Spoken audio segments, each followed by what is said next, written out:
Hi, I'm Gilda with the Nonprofit Path. And have you ever had one of those weeks where one day everything is going in flow, going in the right direction, and it feels really balanced, and then the very next day, the complete opposite day happens, and you don't even know how that happened? Well, it happens to me more often than I want to admit, and so I was curious to put together something that kind of figures out what's the actual secret formula to having a balanced day.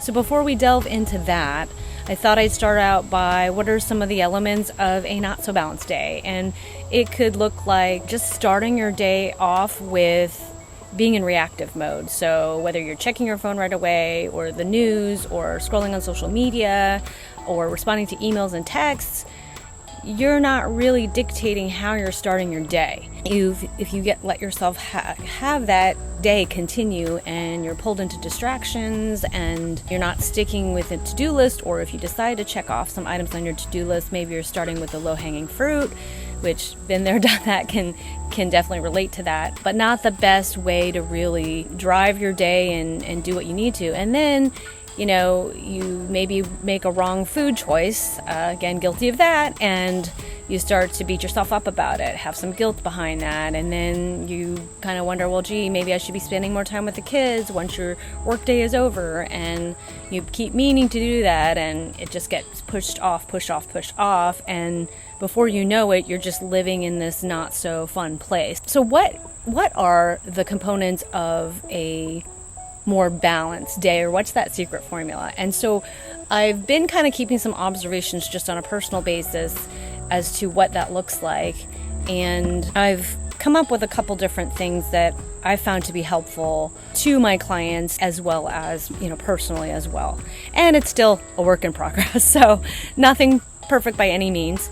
So the first one being just to start your day off with something that's going to be for you specifically, whether it's an inspirational quote, maybe once you wake up, doing a little bit of journaling, and we're talking maybe 5 minutes. I know sometimes it's just so crazy busy that who has time to write in a journal, for example, or a brief meditation, something that's going to be basically nourishing to your spirit, your soul, before you start your day. And I'd advise keeping your electronic devices, plugged in, but don't even check them until you get that nourishment for yourself and start your day out right. And I'd also say maybe even start to think about what it is that you are wanting to accomplish during the day, and maybe just pick one thing to focus on.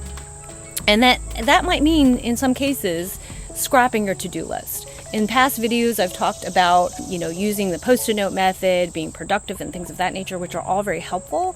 But in other days, you might just want to scrap it all and go with something that you're inspired to do, and focus on that, and then tackle your to-do list. Another, I think, big one is setting that intention for the day, but in addition to that, coupling it with your power of determination, and really kind of inwardly resolving and making up your mind that I'm going to tackle this no matter what it takes. And I'd say I call it getting into Wonder Woman mode, where, like she's got these golden handcuffs and bullets coming at her. So literally your day, distractions, bullet them away, and sort of getting in that unstoppable mode, I find it really makes a big difference. It's a very subtle mind shift that gets you into the right mode and can much more easily overcome your distractions.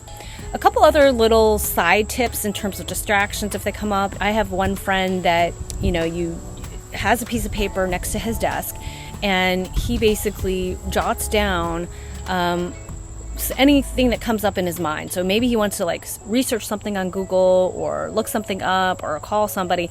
So he actually jots it down on a piece of paper. It has a place for his mind to put it. He doesn't address it at that moment, but then later on, when he has a dedicated time for that and is allocated the time for that, that's when he goes ahead and does that. So that's one tip around that distraction. Another would be to actually let yourself give in to that, hey, I need to really check my social media. That's totally fine. But give yourself a time limit. Set the actual timer and go ahead and allow yourself the time, but then when that timer dings, you stop what you're doing, maybe even take a break out of the room that you're in, and then come back much more focused and go ahead and start on those priorities. Another thing that I think is critical in terms of having that balanced day is really giving yourself the gift of a 60, I would say aim for 60-minute session of blocked time that allows you to do your best thinking, your most creative work, and really is there to help you make progress on whatever is really important to you. If you can't swing 60 minutes, 30 minutes would work. You can even aim for 90, but I think 60 is a really good sweet spot. And if you do that first thing in the morning before you go into respond mode, I think it'll make a huge difference in your day. And I've noticed on the days that I've had that balanced day, I've stuck to that. And it's been really powerful and it feels amazing. So I would recommend you definitely give that a try. Blocking off, so what kind of helps support that is blocking that time off on the calendar.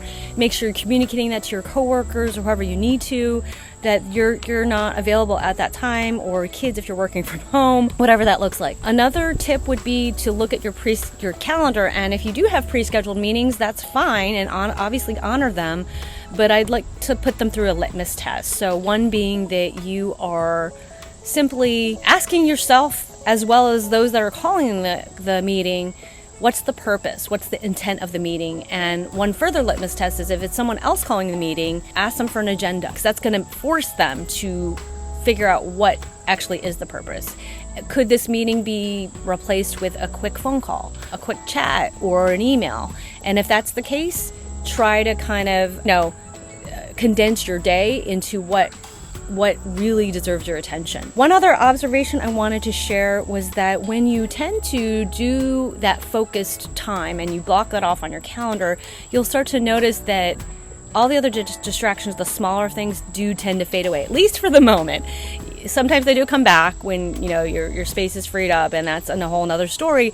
But it's really powerful when you do put this into place. I'd also recommend seeing if you can integrate 30 minutes of some kind of exercise, preferably outdoor if you can, but just 30 minutes of getting your body moving. It just helps to reset not only your physical, helps contribute to your health and helps physically, but it's also like a reset for your mind. So that's very helpful as well. And that can be done whenever it works for your schedule. I know a lot of people like to do it first thing in the morning. I like to do it in the evening just to kind of like break up my day from going from work into sort of family personal mode. Two other things. One would be, oftentimes, even with a day that is going really well, you'll still find yourself getting back into the distractions, etc. So if you find yourself doing that, that's okay.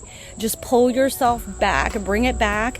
And like I said, I had something called the Post-it note method I had covered in a previous video, but I also go into it in more detail on my free guide on how to focus on your priorities. It's more of a workbook type of thing that you work through, but definitely it's in the link below. If it's helpful, go through it. It goes in a little bit more detail about that. And so definitely bring yourself back when that happens. Use the Post-it note method. And even if it's only for the next half an hour, I'm going to be in laser focus mode for whatever this project is and just get into that. Even if you get a little bit off track, that's okay. Like I said, just sort of, determine, and then the next, whatever that time frame is, just power into it. And I find that just having even one of those a day makes a huge difference. And then finally, the last tip, which I've find that it takes practice, and in fact, I'm still kind of working on it myself, is to pick one big item to do in 3 different main categories to kind of keep the balance. The first one being work. So that could just be some project that you're working on, maybe doing one small thing toward that. The other being relationships. So whether it's talking with a spouse or a partner for 5-10 minutes in the evening, that person needs that quality time. Self-care, and I'm not talking bubble baths or massage, but simply you time. You time where you can maybe even secretly go to the grocery store alone and shop. Maybe that's a luxury. Or reading a couple pages of your favorite book. Something really easy, something that gets your mind off of your to-dos, but it's something you want to do. If you just focus on doing one in each of those categories, I find that it naturally has some kind of balance, and you can do it whenever you want during the day. I'm going to probably be doing some kind of a tracking sheet on that, and just to keep myself on track and make sure I'm doing it. But again, it's a work in progress. And anyways, I hope you find that this is helpful. If it is, please like or subscribe, and definitely take a look at the free guide on how to focus on your priorities. And if there are certain topics you want me to cover, please let me know in the comments. And thanks for watching, and see you in the next video.